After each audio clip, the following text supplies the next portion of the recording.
Bonjour à toutes et à tous. Aujourd'hui vidéo du côté du jardin des Tuileries à Paris. On va faire un peu le point sur le sondage, le fameux sondage que vous m'avez envoyé. Pas mal de réponses et puis je vous donne justement les tendances justement de ce sondage qui était tout à fait intéressant et qui m'a permis de mieux vous connaître.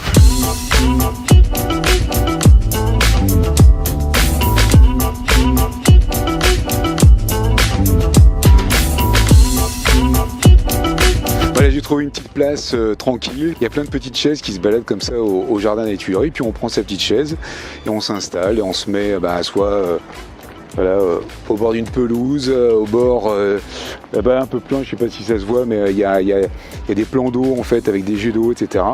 Donc ça peut être sympa pour passer une petite journée tranquille ou en tout cas un bon moment.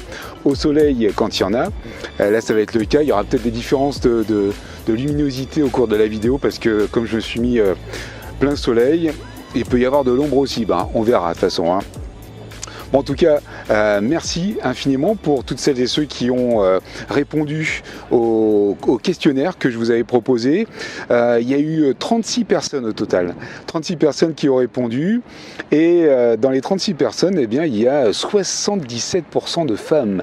77% de femmes qui ont répondu. Ça correspond tout à fait à mon audience, si je puis dire, à vous qui me suivez régulièrement et qui êtes là. Donc j'ai de la chance. Merci mesdames d'être là particulièrement.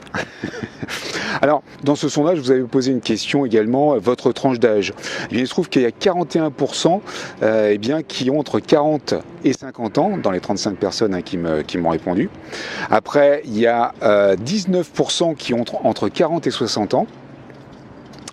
Ensuite, nous avons 16% qui ont entre 60 et 70 ans. Et puis ensuite, vous avez les 30-40 ans, 11%, vous avez les 20-30 ans aussi, j'en suis fier, qui ont 8%, 8,3%, et 70 ans et plus qui ont 2,8%, qui seront là également. Alors merci à vous toutes d'être là. À la première question, que désirez-vous le plus dans la vie ? Les réponses ont été mitigées, mais il y a quand même des grandes lignes qui sortent. Je ne vais pas tout vous détailler évidemment les différentes réponses, mais je vais vous donner les grandes lignes et faire un commentaire dessus. La première chose qui revient, évidemment, dans ma communauté, c'est la santé. Être en meilleure santé, c'est d'espérer que cette santé ira mieux. C'est aussi, pour celles et ceux qui sont dedans, dans les soins en ce moment, bien évidemment, de sortir de ces soins pour évoluer vers la vie. Si on est en rémission aujourd'hui, est-ce que ça va durer, etc. Ça, évidemment, c'est la question qui ressort principalement, je dirais, dans les différentes notes de cette réponse. Deuxième point important, c'est d'être heureux. C'est d'avoir du temps pour soi, c'est de faire des choses qui vous plaisent. Ça c'est vraiment être heureux avec soi et être heureux avec les autres, les proches, les femmes, les enfants, sa famille, ses amis. Faire bien avec eux aussi. Profiter de la vie, c'est vraiment là le maître mot, évidemment, normal, vous êtes sur la chaîne Le Monde de Pierre, mais normal, mais disons que profiter de la vie, ça c'est indispensable. Alors il y a plein de sous-thèmes, c'est-à-dire profiter de la vie avec ses proches, par exemple, ses amis, sa famille, profiter de la vie également en voyageant. Il y a pas mal de retours aussi sur les voyages, j'aimerais bien voyager, ne serait-ce qu'en France, mais aussi un peu partout dans le monde. Garder la curiosité, c'est-à-dire profiter de la vie en étant toujours curieux de tout ce qui se passe. Ce que j'essaie de faire moi de mon côté en vous montrant plein de choses quand je peux le faire, comme ici au Jardin des Tuileries par exemple. Profiter de la vie et de la curiosité, d'avoir toujours envie d'apprendre, de découvrir des choses, ça c'est indispensable à la vie. Être artiste aussi, il y a des gens qui souhaitent être artiste, être épanoui, être serein, joyeux, avoir confiance en soi. Et un thème qui est revenu, alors c'est une personne en fait qui, je sais pas si c'est un homme ou une femme parce que dans son mail c'est plutôt un homme et dans sa présentation c'est plutôt une femme, mais j'ai retenu quand même son aparté, faire l'amour. À chaque réponse il m'a dit faire l'amour, faire l'amour, faire l'amour. C'est pas bête, faire l'amour parce que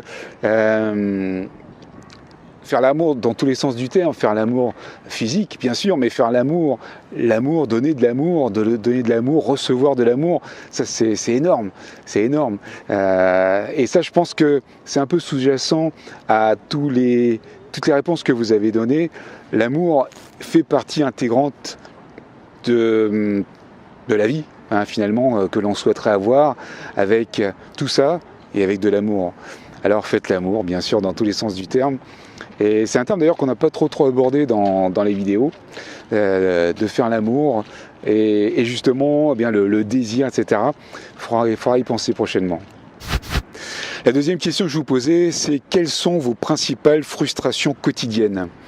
Alors là aussi, il y a des grands thèmes en fait qui reviennent. Premier thème, c'est la fatigue.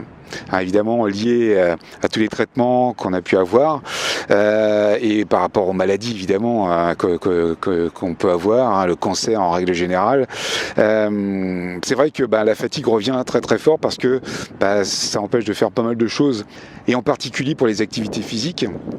Alors ça peut bloquer effectivement pour faire du sport, pour marcher, ne serait-ce que pour marcher. Voilà, il y a des gens qui ont des soucis, ne serait-ce que pour marcher. Alors moi, si j'ai un petit conseil à vous donner, aujourd'hui là comme ça tout de suite de but en blanc par rapport à cette réponse, c'est que marcher est un des facteurs qui permettent de réduire la fatigue. C'est prouvé, c'est véridique, je le vis tous les jours. Quand je marche pas quelques jours, eh bien je me sens beaucoup plus fatigué. Le fait de repartir, de marcher, même très progressivement, franchement, il faut vraiment se forcer un tout petit peu. Même si c'est très peu, même si vous marchez ne serait-ce que 10 pas, 20 pas, 30 pas, 40 pas, essayez d'évoluer de plus en plus, faire un peu plus de marche chaque jour. Je vous assure, vous verrez la différence. Essayez de faire le test. Je sais que c'est très dur quand on est extrêmement fatigué, on n'a pas envie de se bouger, on n'a pas envie de se lever, on n'a pas envie de faire des choses, mais forcez-vous, je vous assure, forcez-vous, ne serait-ce que faire 1, 2, 3 pas.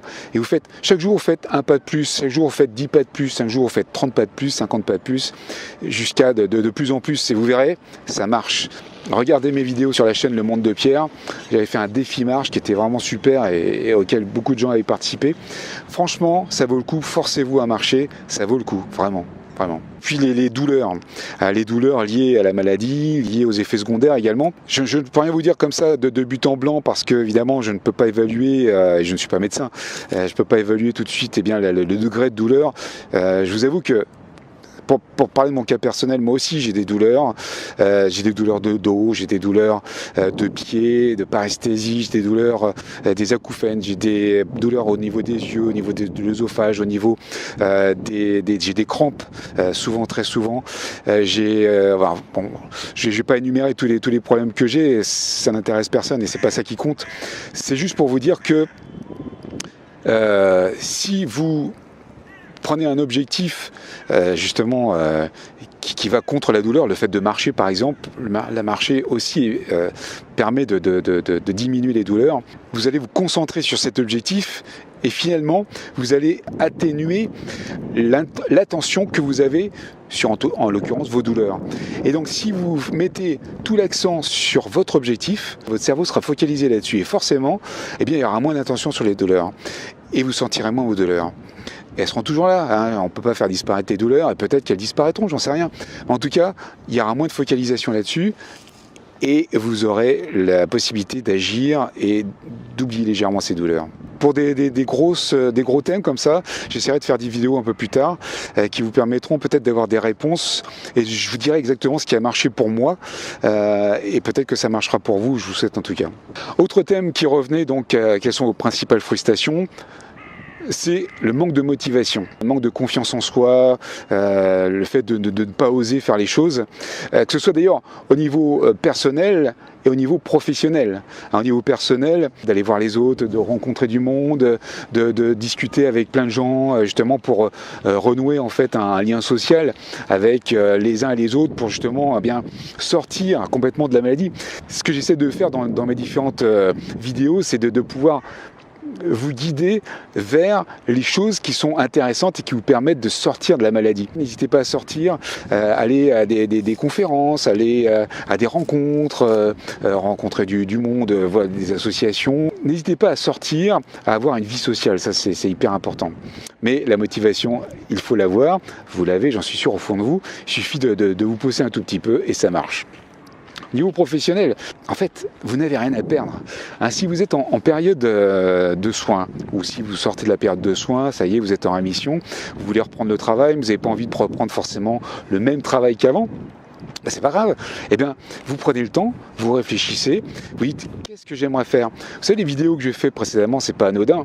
Le fait de réfléchir justement ce qu'on veut être, même la vidéo de la semaine dernière. Je vous donne les petites clés à avoir pour pouvoir vous diriger vers quelque chose qui vous convient à vous, rien qu'à vous. Et il faut prendre le temps évidemment de réfléchir, de prendre un papier, un crayon, de noter, de se focaliser là-dessus, de noter, de prendre le temps pour vous, pour le faire.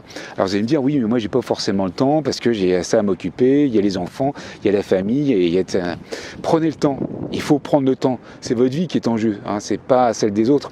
Donc prenez le temps de le faire, je dirais même couchez-vous un peu plus tard le soir ou levez-vous un petit peu plus tôt le matin, mais prenez le temps. Moi, généralement le matin, j'ai plein d'idées qui me viennent. C'est souvent à 5h du matin, je me réveille, je me dis, oh, j'ai ça. Alors je prends un papier, un crayon, je note.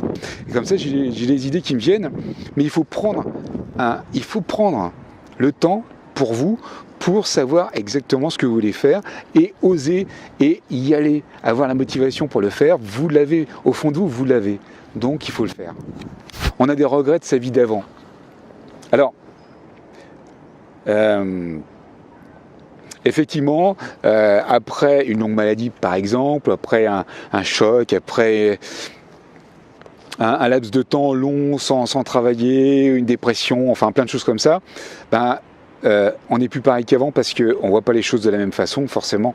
On a une autre vision des choses.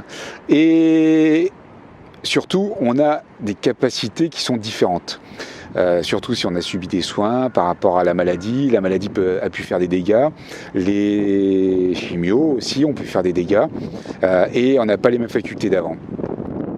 Alors, c'est dur.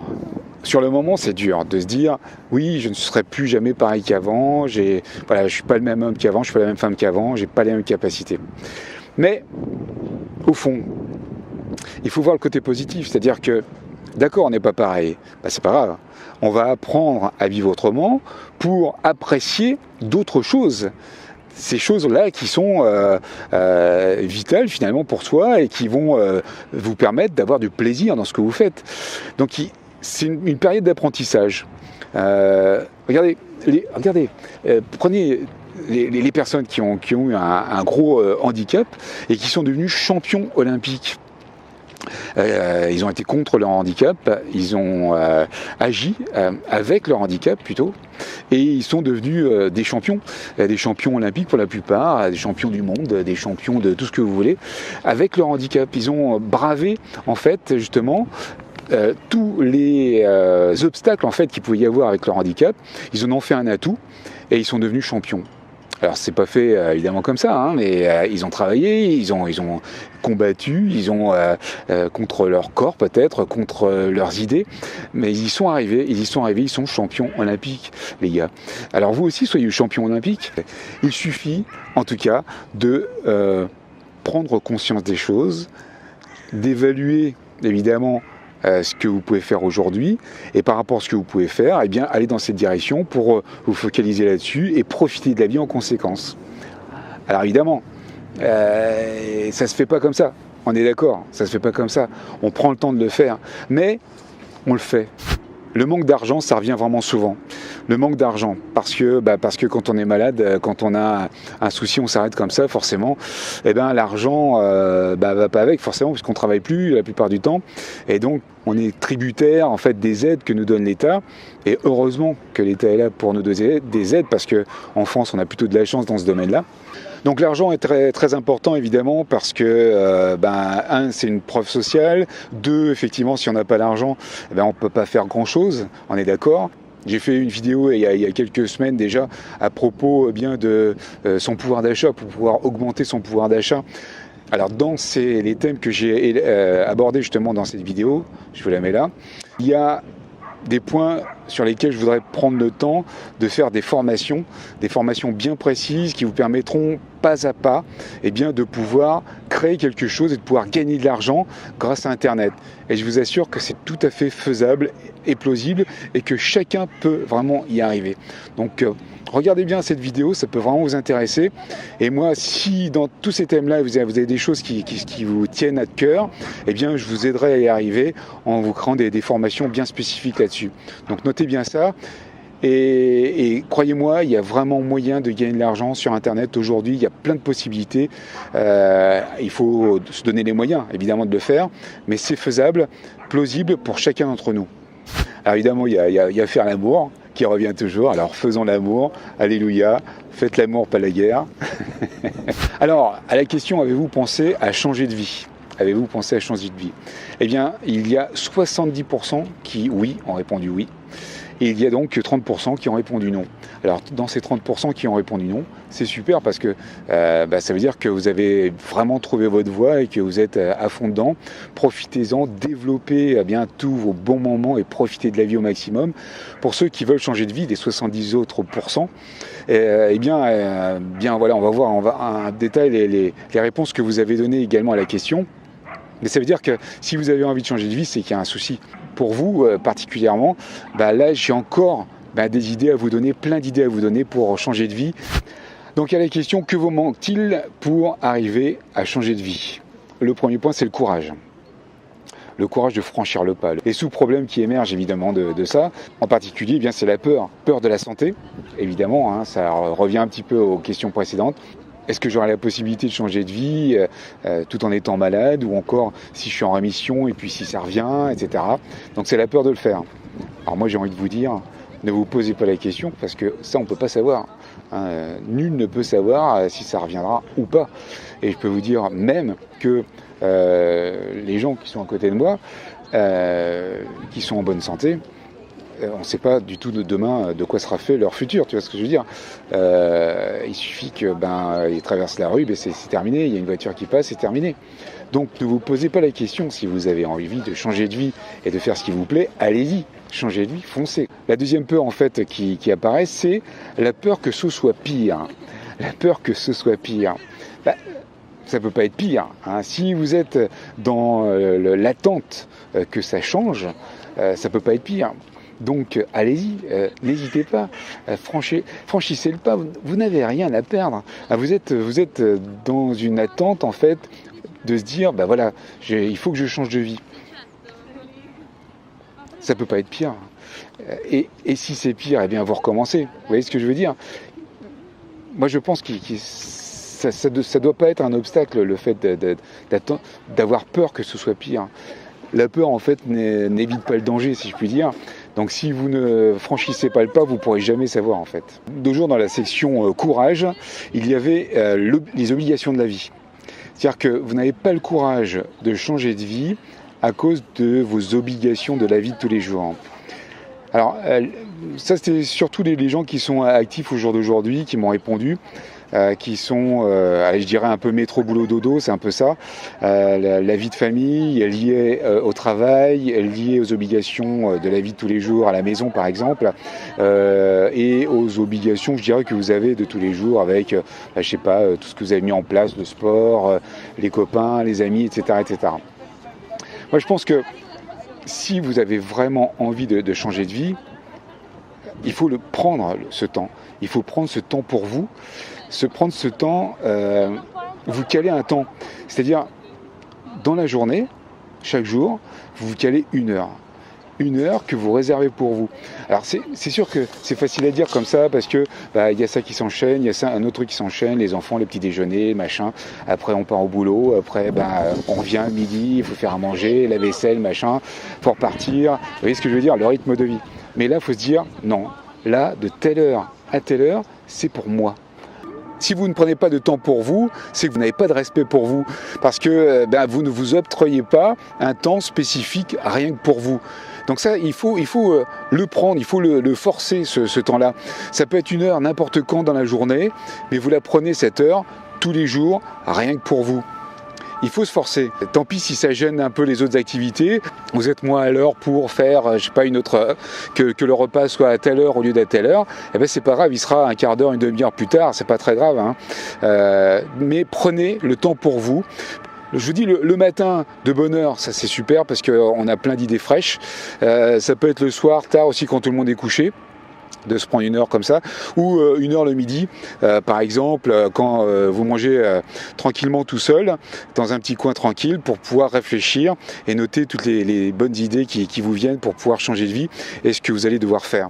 Hein, j'ai fait une petite vidéo juste avant qui vous guidera un peu à ce niveau-là, mais j'en ferai d'autres bien plus précises, avec peut-être des formations spécifiques à vous donner pour pouvoir changer de vie, hein, carrément. Hein. Soyons fous, faut y aller. Hein. Il y a des moments, il faut savoir prendre des décisions. Et je crois que là, quand on est à ce niveau-là, bonjour Corbeau, quand on est à un moment où on se dit, voilà, j'aimerais bien, mais je peux pas, parce que il faut y aller, il faut franchir le pas, quoi. Alors attention, c'est ceux qui sont en soins, vous êtes dedans. Donc vous allez changer de vie, forcément. Alors prévoyez déjà, hein, avec les soins, ça vous laisse du temps justement pour réfléchir, le fait d'être en soins, etc. Le fait de discuter, vous avez un peu plus le temps qu'à l'habitude, même si effectivement c'est pas forcément facile à tous les moments, je le sais bien, mais ça vous permet d'avoir quand même du temps pour réfléchir, pour ce qui va se passer après, et peut-être justement vous donner des lignes directives pour pouvoir enchaîner vers la nouvelle vie. Donc il y a en plus bien des gens qui m'ont laissé des petits commentaires supplémentaires et je vous en remercie vraiment parce que c'était vraiment chouette. J'ai plein de petits messages vraiment gentils, vraiment adorables et ça me touche vraiment beaucoup. Je vous en cite quand même quelques-uns. Tu me donnes du courage. Alors là pour moi c'est hyper gratifiant parce que je me dis voilà, ça c'est chouette parce que c'est un peu pour ça en fait que je fais ces vidéos, c'est pour donner du courage parce que moi, mon courage, je l'ai, je le trouve. Il y a des moments, ça va moins, je vous le dis d'ailleurs, hein, dans les vidéos quand ça va moins. Mais c'est vous qui me donnez du courage à ce moment-là, c'est vous qui êtes là et qui me soutenez. J'ai été très touché d'ailleurs par tous les messages. J'ai fait mon petit poisson d'avril à la con, si je puis dire. Et j'étais surpris par le nombre de messages en fait touchants et de soutien qui étaient là pour me dire soit ne pars pas, soit encore profite de la vie, j'espère que ça va te faire du bien, etc. Plein de messages vraiment gentils et ça m'a fait chaud au cœur, j'avais une petite larme à l'œil, vraiment c'était vraiment chouette et je regrettais presque d'avoir fait ce poisson d'avril parce que je voulais pas ça, je voulais juste faire une blague. Et là j'ai trouvé plein de messages touchants et ça m'a fait vraiment chaud au cœur, merci. Autre petit message vraiment sympa, constructif, réapprendre, vivre autrement et faire des handicaps des atouts. Et le réapprentissage, c'est une partie douloureuse, une partie difficile, mais une partie nécessaire, parce que c'est grâce à ça que vous allez pouvoir évoluer et faire encore mieux après. Comprenez ? Parce que le fait d'avoir vécu tous ces moments-là, qui font que vous en êtes là aujourd'hui, eh bien ça va vous donner un boost incroyable pour pouvoir évoluer vers autre chose, vers une autre vie, changer de vie là véritablement, et vous allez voir c'est très moteur, hein, très moteur. Donc il faut apprendre à réapprendre, il faut vivre autrement, effectivement. Donc ça fait partie du réapprentissage. Et puis faire des handicaps des atouts. Alors là c'est vrai, hein, je parlais des handicapés qui sont champions olympiques aujourd'hui. Il n'y en a pas beaucoup bien sûr, mais il y a plein de gens qui apprennent à vivre autrement avec un handicap, quel qu'il soit d'ailleurs. Et ça c'est extraordinaire. Donc nous aussi on est dans ce cas-là et on y va, on fonce. Voilà, c'était les petites notes que je voulais mettre en avant avec ces commentaires supplémentaires que j'ai eus. Avec ce questionnaire en fait, ça permet un petit peu, quelque part, d'ouvrir les yeux. Mine de rien, je suis sûr qu'en écrivant, ne serait-ce que les petits mots que vous m'avez mis, vous avez réfléchi à votre condition. Vous avez réfléchi à ce que vous êtes là aujourd'hui, et vous avez réfléchi peut-être en vous ouvrant l'esprit un peu plus, et en vous disant, ouais, effectivement, j'ai envie de ça. Effectivement, j'ai envie de ça. Donc maintenant, il faut aller plus loin. hein, il faut aller plus loin. Moi, si vous le voulez, je vais vous aider à aller plus loin. Parce que vous avez compris, mon idée, mon but, animateur de vie, c'est pas pour rien que je me suis intitulé comme ça. Eh bien, c'est pour vraiment vous lancer en fait là-dedans. Et moi, j'arrive à me lancer. J'ai aussi des gens qui m'entourent, qui me guident aussi, qui m'aident beaucoup. Ça, j'ai beaucoup de chance. Mais moi, je veux être un peu votre soutien, être un peu votre guide, être un peu votre coach, votre animateur, pour pouvoir vous aussi vous lancer, vous guider. Alors, je vais essayer de faire des vidéos. Si vous avez des envies en fait de thèmes vidéo qui pourraient vous aider, des envies de thèmes de formation, de coaching, hein, carrément, soyons fous, allons-y. Eh bien, je pourrais être là pour vous aider. Et vous allez voir, on va avancer tous ensemble et on va sortir de tout ça, on va faire notre nouvelle vie à nous et on va avoir de l'argent et on va travailler et on va vivre pleinement et on va profiter de la vie. Ça, c'est pas mal comme programme, non? Alors voilà, ça c'est fait. Merci en tout cas d'avoir répondu à ce questionnaire. Si vous voulez, si d'autres veulent encore le faire pour bien son plaisir personnel, n'hésitez pas à le faire, il est toujours en ligne hein, avec la vidéo. Moi en tout cas, je vous embrasse. Je vous donne rendez-vous à la prochaine vidéo, samedi prochain. J'essaie de vous écrire des mails parce que j'étais parti sur les mails, mais je vous avoue que j'ai un petit peu de mal à écrire. Donc, comme il y a plein de choses qui se mettent en place, c'est un petit peu difficile, mais je vais vous envoyer des mails, ne vous inquiétez pas. Merci à toutes celles et à ceux qui sont inscrits dans la liste de mes contacts privés. Vous pouvez toujours le faire, hein, n'hésitez pas, hein, juste en dessous vous avez un lien. Et puis surtout, profitez de la vie. Profitez de la vie. Si vous avez des thèmes que vous avez envie d'aborder, n'hésitez pas, vous notez en dessous de la vidéo par exemple, hein, vous m'envoyez un petit mail ou comme vous voulez. Vous l'écrivez quelque part sur Instagram, sur Facebook, sur YouTube, il y a plein d'endroits où on peut me contacter ou directement dans mes mails. Je vous embrasse, portez-vous bien, à très vite. Salut tout le monde et merci.